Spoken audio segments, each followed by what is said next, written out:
Today on Blue 58, the early part of the Packers' 2020 schedule is highlighted by some high-level quarterbacks. How scared should you be as a Packers fan? Probably not scared at all, because they're not going to hurt you. They're just going to be on your TV. But how scared should the Packers be? Again, probably not all that scared, but maybe a little bit concerned. Let's discuss. Blue 58! Hello and welcome to another episode of Blue 58, the one and only podcast of thepowersweep.com. I'm your host, John Meerdink. Happy to be with you here on another episode, one on which we have a lot to discuss. We're going to talk about Lane Taylor reworking his contract, some elite quarterbacks the Packers will be facing early in the 2020 season, whenever that might be. And then we'll talk about Chapter 8 of Take Your Eye Off the Ball as we continue our march through Pat Kirwan's book. We're really going to take his topic and run with it on this episode. But first, a couple of housekeeping sorts of things.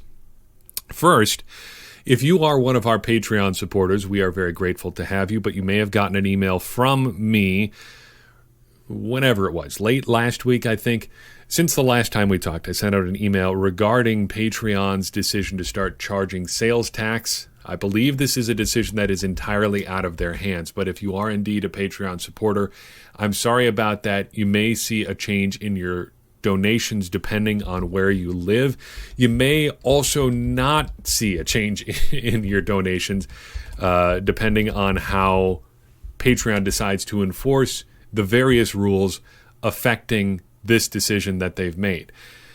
Is that complicated enough? I'm sorry, that's just the way it is. This is a thing that they are inflicting on us people who use Patreon. And there's really nothing we can do about it. So if that changes what you want to do Patreon-wise, I'm sorry. I understand. And I want this entire thing to be as simple as possible. The good news is, if you are a Patreon supporter and you are looking forward to some exclusive content that goes out only on Patreon, you are in luck.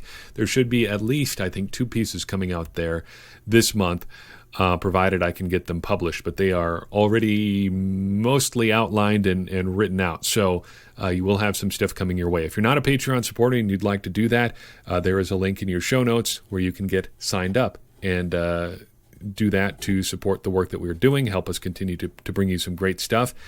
And there should be some good stuff on the way there if that's something you're interested in doing. So consider that. If you're already a supporter and you're seeing some changes in your donations, that is why. Secondly, I don't know if you've noticed, but there are some things going on in the world right now. Some very important things, some very different sort of things. The world looks a little bit strange right now, and I understand that, if it's frustrating and all sorts of different adjectives. Life is not continuing at its normal rate and in its normal shape lately. I think that is the most diplomatic possible way we can say that. And just to briefly address it, I've made the conscious decision to not really say anything about it online, not because I don't think it's important, but because I don't think people come to me seeking those kinds of takes. That's not because I don't have them or because they're not important, but I just don't think that I'm serving you in these, to use a very advertising speak terminology, in these trying times. I don't think I'm serving you well if I'm using the platform that I have to give, at best, incomplete takes about what's going on out there in the world. This is not so much a stick to sports things as much as what I think of as a restaurant analogy. So this platform, and I'm saying that all the writing that I do, all the podcasting stuff that I do, the social media stuff too, to me, it comes down to being kind of like a restaurant. You know what you're going to get if you go there. Like if you go to McDonald's, you have a pretty good idea what's going to be there when you get there. But to make another Mitch Hedberg quote for the second time in about a month, if you show up and they say, nope, we're not participating in anything, we got spaghetti, you'd be a little bit put off probably, and justifiably so. You didn't go to McDonald's to get spaghetti. You went to McDonald's to get, I don't know, whatever you like at McDonald's and expect to be there. It's June, so you can't get a Shamrock Shake, but I like to get those the few times a year I go to McDonald's. Point is, you are not here to hear me talk about current events. If you would like to talk about them in a forum other than this, I'd be happy to do so. But that's not what I think of when I think of this show. And I don't want to come across as insensitive or pandering by going out of my way to post stuff. But I also want to be clear that we're not just ignoring things because we don't think they're important either. So that's my 2-minute overview of where we stand in relation to what's going on in the world. And there sure is a lot of it. And I hope wherever you are safe, you are well, and that you feel like you can participate in what's going on to whatever extent that you think is a good idea. And again, if you want to talk about that, I am all ears, but we're probably not going to do a lot about it publicly, and I think that's okay. Let's talk a little bit of Packers, because we got some actual Packers news for the first time in what feels like a long time, and just news that it was Lane Taylor reworking his contract. While relatively insignificant, seems like a really big, fun deal to talk about. So Lane Taylor shaves about $3 million off his 2020 cap number, but can make back about $1.5 million of what he lost via incentives. In hindsight, this probably should have been a little bit more obvious of a solution than it probably seems like. And if you were screaming this from the rooftops this entire last 3 or 4 months, or 5 months, 6 months since the season ended, good for you. Probably should have seen that coming. I think a lot of us treated it, though, as more of a foregone conclusion that Lane Taylor lost his starting job. Packers could clean up a fair amount of cap space, clear up a fair amount of cap space by moving on from his deal. And they've got a couple guards they like. They've got Elton Jenkins. They've got Lucas Patrick. They've got Billy Turner, but I don't know how they really feel about him, because he was not probably the guard they thought they were getting when they gave him the contract they did last year. But now you got two really good things. You've got competition and you've got depth. Competition raises everybody's game, especially in a competitive situation like a football team, a competitive team sport. There's competition within and without your team. So that's always good. And depth is always good as well. And if you're getting competition and depth at a crucial position, that's probably something you should do. And the Packers have figured out a way to keep their offensive line group relatively intact. And now you're basically good to go. Furthermore, you've probably got at least 6, probably 7 offensive line spots all but locked up now. You've got your starting 5, let's say 4 for sure. So Bakhtiari, Elton Jenkins, Corey Linsley, and Rick Wagner at right tackle, since they really don't have another solid established tackle option there. Billy Turner, at least like 3/4 of a starter, but then you've also got Lucas Patrick, and now Lane Taylor. Let's just round up and say we've got 7 spots accounted for. That's a pretty good place to be in June. Now injuries are going to happen. Some training camp competition is going to happen, and probably 2 of those 3 draft picks are going to make serious runs at roster spots, but that's a pretty good place to be heading into the season.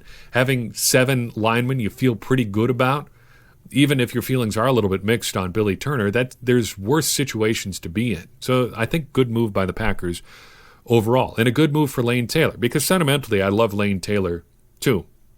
I've liked his story. It was cool to see him blossom from undrafted free agent out of Oklahoma State to kind of fringe roster guy to starter. The Packers felt comfortable enough with to move him to left tackle in a pinch. Remember that early in the 2016 season? Guy who got a good contract extension and now lives to see another day with the Packers by reworking his extension. And I hope he gets a chance to earn as much of that $1.5 million back as he possibly can, because he's putting in a lot of work, and he's really become a solid player for the Packers, and his success story is a good one. So good move for the Packers, good move for Lane Taylor, and I hope it works out for both sides. Let's continue our preview of the Packers' 2020 opponents. And as we said up top, the early portion of the Packers' schedule includes some premier quarterbacks, or at the very least, some very, very famous quarterbacks. The Packers, or the next 3 opponents, rather, we're going to be looking at for the Packers are the Saints, the Falcons, and the Tampa Bay Buccaneers. We've looked at the NFC North, so now we're just going to move through the rest of the schedule, 3 at a time until we get to the very last group. Then we'll do 4 until we filled out the entire 2020 schedule.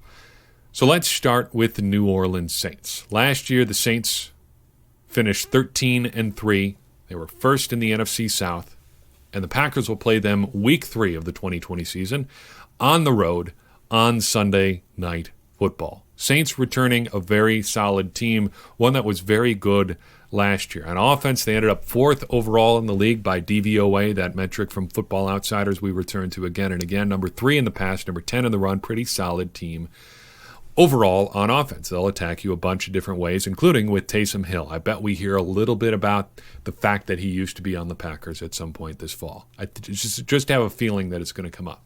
On defense, the Saints were no slouch either. They were 11th overall in DVOA there, 13th against the pass, and 5th against the run.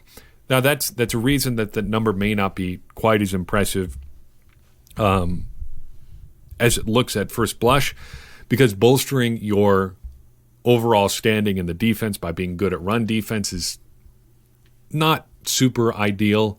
You'd rather just be an elite pass defense and fill in the run where you can. The Packers got half of that equation more or less right last year. They just didn't stop the run basically at all. Hopefully they can step that up a little bit this year. But the Saints seem to have things working, and they parlayed that into a 13-3 record. Good season in New Orleans. Their most notable offensive addition this past offseason has to be tight end Adam Troutman, not so much because of who he is, but because of what the Saints did to acquire him. They traded 4 draft picks to move up into the 3rd round to get him, the big tight end out of Dayton, considered by some to be the finest tight end in this class. He was taken with the 105th overall pick. The Saints traded pick 130, 169, 203, and 244. That's pretty wild. That's quite an exchange just for one player. And technically, by trade value, by most measures, the Saints still won that trade. They came out in overall pick value ahead of the Vikings there. But I think by common sense, the Vikings win this trade. If you have the chance to select 4 players in the draft instead of 1, you should always pick the 4 players, because chances are you're going to have a higher rate of success with 4 players instead of 1. Their most notable defensive addition was Wisconsin linebacker Zach Bond. He was a 3rd-round pick, 74th overall. I liked a lot about what he could do. Sometimes you wonder how he'll fit in at the NFL level. Is he an off-the-ball linebacker? Is he an edge rusher? But sometimes that's not really the point either. Just take a good player and figure out the rest later. Figure out a use for him once you got him on the roster. That seems to be what the Saints are thinking here. So as Packers fans, how concerned should we be with the Saints? Now, playing the Saints on the road on Sunday Night Football makes me very nervous. In fact, I wouldn't be surprised if the Packers got blasted in 2 of these 3 games here. It just seems to be the way the Packers have played the past few years when they go on the road and play a marquee opponent in primetime. Maybe it's just me remembering the 2 49ers games from last season, but it just seems like the Packers have a propensity to lay an egg on national TV, and doing it in week 3 on the road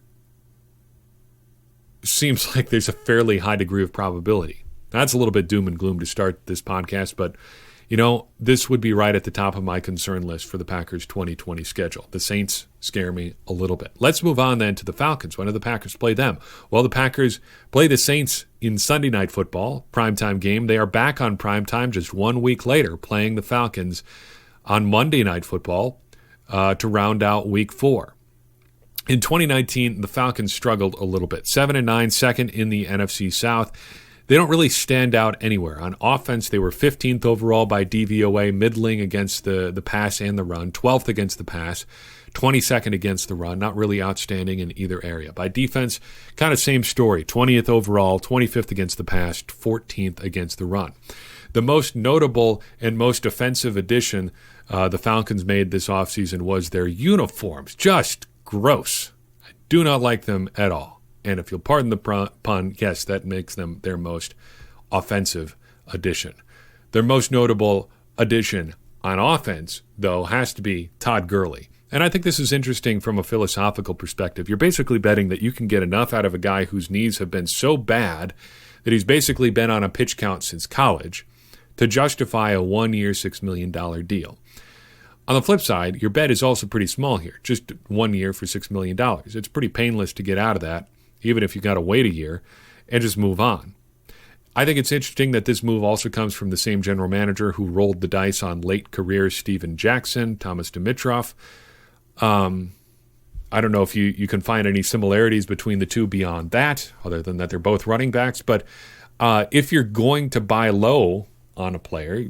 He seems like a fairly good player to buy low on. You can debate whether or not $6 million is low for a running back, but that's a discussion for a different day. The Falcons' most notable defensive addition has to be Dante Fowler. Now, if Todd Gurley was buying low, getting in on Fowler now is buying about as high as he possibly can because he had a career-high 11.5 sacks last year, and he parlayed that into a 3-year, $45 million deal with the Falcons. That's not like bank-breaking money necessarily, but it strikes me as a lot for a pass rusher on his third team in basically 3 years. Got traded from the Jaguars to the Rams 2 years ago, and now he ends up on the Falcons. For his career, Fowler's production ratio is good but not great. It's .976 for his entire career. Ideally, you'd want to be at or above 1, but he's right there.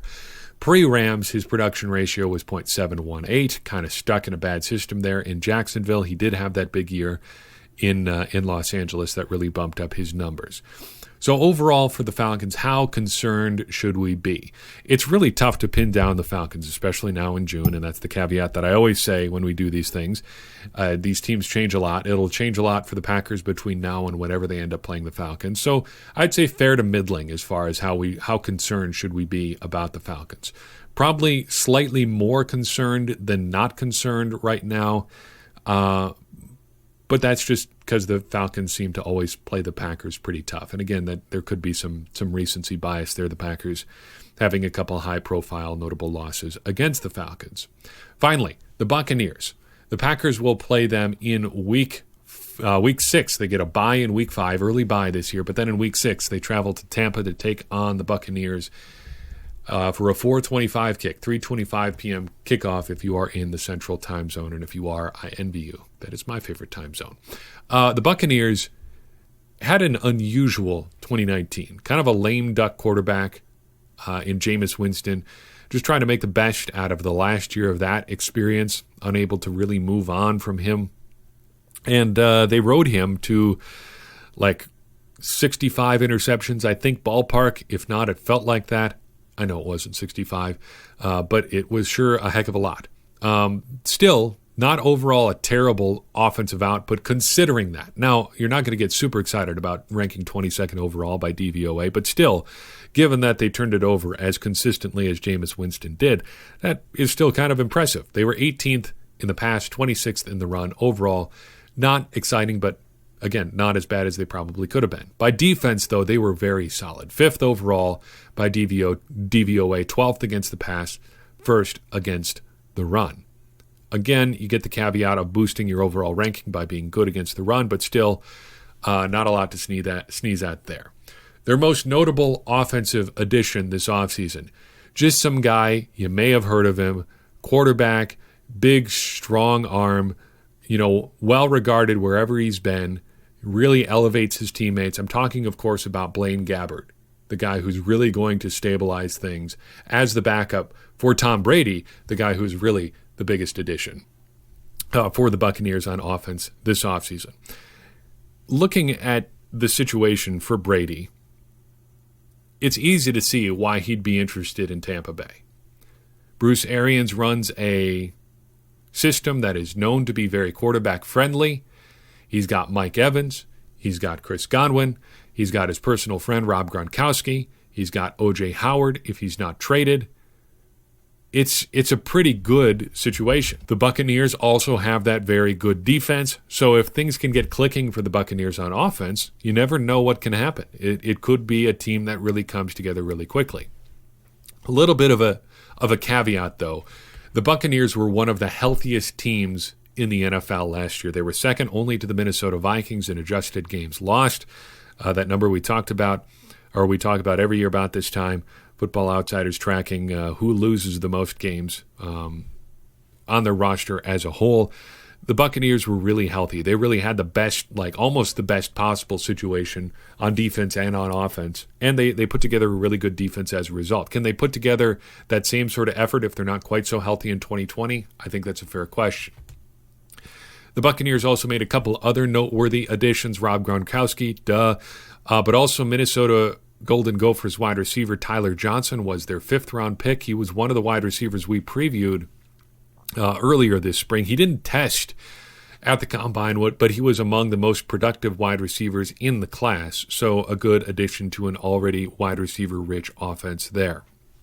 On defense, their most notable additions really came in the form of not losing any guys. They didn't lose Shaq Barrett because they were able to franchise him. They brought back Jason Pierre-Paul. They brought back Ndamukong Suh. So some good additions, or additions by non-subtraction, up front. They also drafted Antoine Winfield Jr. in the second round. Some people thought he would be a Packers target there too. 45th overall pick, heads to the Buccaneers though instead. So how concerned should you be about the Tampa Bay Buccaneers? Well, it depends on two things. Do you believe in Tom Brady still being good and his mild to moderate statistical decline just being a result of a lack of talent around him in New England? Or do you think that he is just held together with, baling wire and good intentions? Is the end just around the corner and you're just waiting to find it?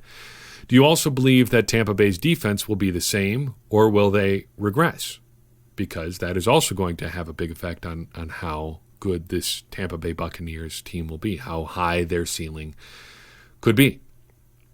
I don't have an answer to either of those things, but I think those are the two big questions that will affect how this team plays in 2020.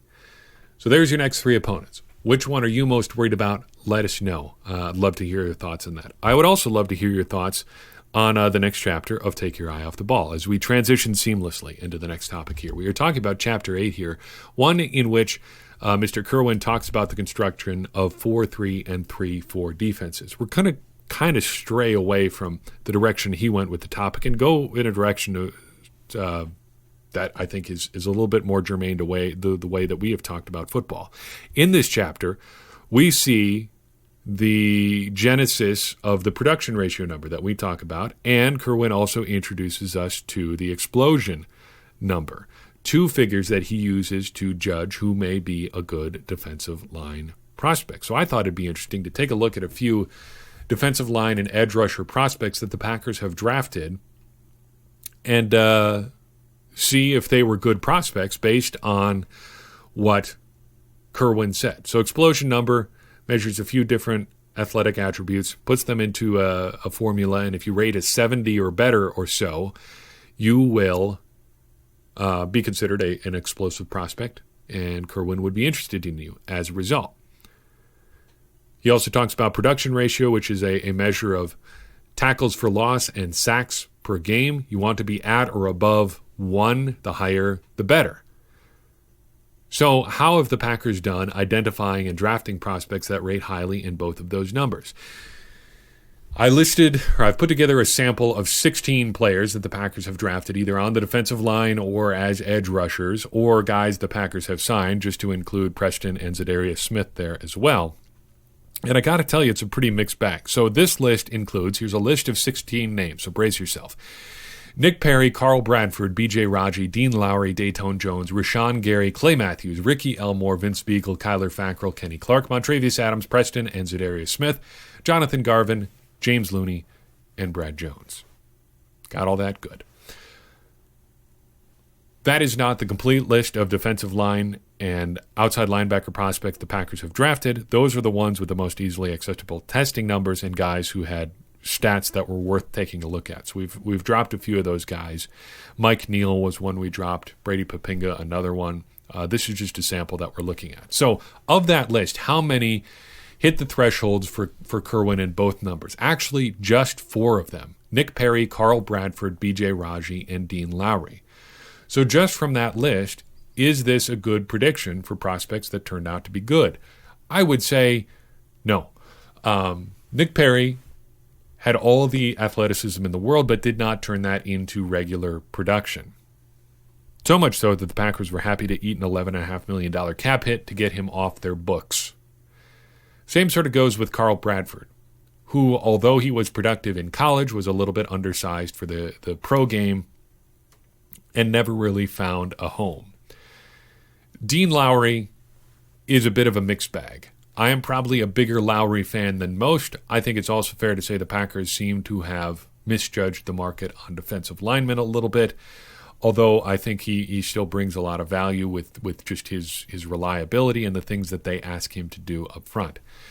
Raji, too, is a bit of a mixed bag. At his best, he definitely is a good example of what can occur when you have a guy who meets these thresholds, because he could play a true nose sort of position, he could play a 3 technique, he could play a little defensive end, and he was productive when they turned him loose as a pass rusher. They probably didn't do that as often as they should early on, and then when he was transitioning more into the true nose role late, they were counting on him to do a little bit too much of that. So, bit of a mixed bag, just scouting by these numbers.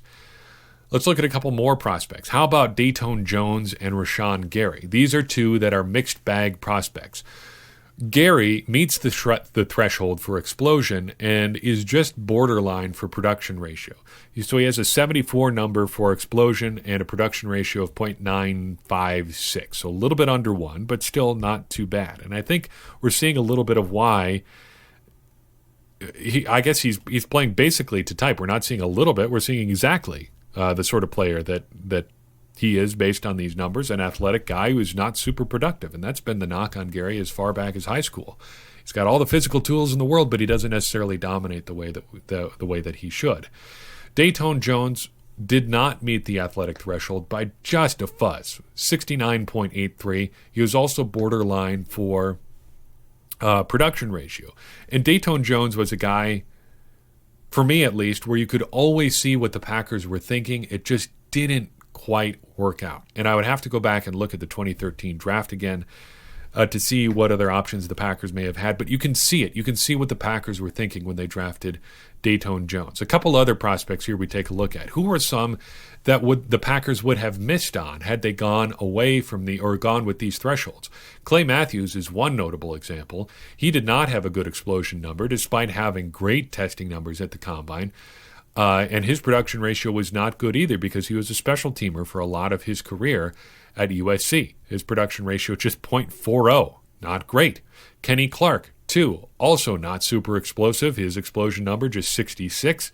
His production ratio not super great either, 0.716. Not super productive there. But then you get to guys like Za'Darius Smith and Preston Smith. They were both very productive in college. Preston Smith's PR for his last 2 seasons was 1.32, so very good there. Za'Darius Smith's a little bit lower, 1.04, but still solid. However, neither of them meet the explosion threshold. So the point is, these numbers are only going to get you pointed in the right direction. You got to look at a lot more to figure out whether prospects are worthwhile or not. And that's something that I try to make a point of whenever we look at numbers like this. We did a lot of scouting that way leading up to the draft. I called it spreadsheet scouting. It's good shorthand if you don't have time to burn through a lot of film. But don't let that be the be-all, end-all. Take these numbers, use them as a guide, and build on top of it. And Kirwan's chapter here, Chapter 8, does a good job of explaining what else you should be looking for, what roles guys are being asked to play in 3-4 and 4-3 fronts. And I think there's a lot of good stuff in there. The Packers, had they just relied on these numbers, would have been up a creek, and I think that's something we intuitively understand. But there are a lot of guys that you can see what the Packers were thinking just by looking at these numbers too. Dayton Jones, an example, B.J. Raji, another example, and even Rashawn Gary. Will it ultimately translate into success on the field? I think we're still waiting to see for some of these guys. Some of these guys have turned out to be really great prospects, though, and I think that is a point in the favor of some of these numbers. That's all I've got for you on this episode. I do appreciate you listening in. Let us know if there is anything you would like us to touch on or address in these upcoming podcasts, because I want this show to be your show as much as anything else. Let me know if you've got any questions, if you've got any thoughts, if you've got any topics you want us to touch on. Because as I always say, continuing that conversation around the Packers is what's going to help us all become smarter Packers fans. And smarter Packers fans are better Packers fans, and better Packers fans are what we all want to be. I'm your host, John Meerdink. We'll see you next time on Blue 58. Stay safe out there, everybody.